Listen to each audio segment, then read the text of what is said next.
মিটারে সিএনজি চালানোর দাবি নতুন নয়, তবে এবার চালকরাই জানাচ্ছেন তারা মিটারে চলতে রাজি যদি মালিক পক্ষ জমা কমায়। তারা মিটারে চালাতে চান, কিন্তু মালিকদের জমা অনেক বেশি। দ্রব্যমূল্যের ঊর্ধ্বগতিতে না কমালে তাদের পক্ষে আইন মেনে চলা কঠিন। এখন সবকিছু দ্রব্যমূল্যের দাম অনেক বেশি। গাড়ির জমা 1250 টাকা ড্রাইভার দেয়।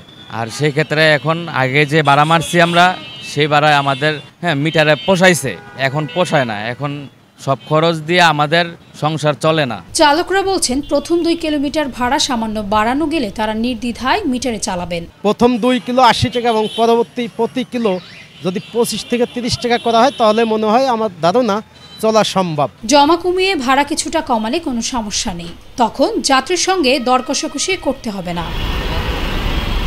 তবে চালকদের দাবি, ব্যাটারি চালিত রিকশার জন্য তাদের আয় অনেকাংশেই কমে গেছে। বাধ্য হয়ে আগের চেয়ে কিছু কম ভাড়ায় চালাতে হচ্ছে।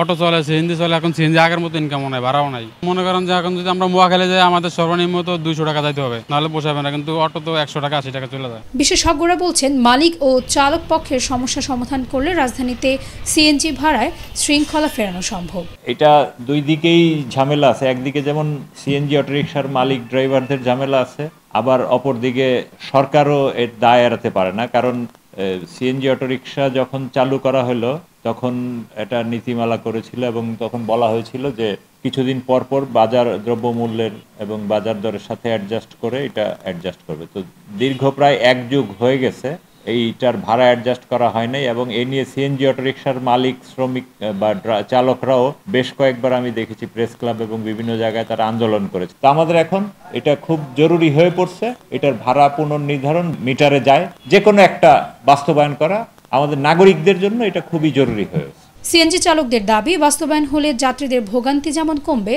তেমনি ভাড়ায় সচ্ছলতাও ফিরে আসবে। এখন দেখার বিষয় মালিক পক্ষ ও কর্তৃপক্ষ এ ব্যাপারে কি পদক্ষেপ নেয়।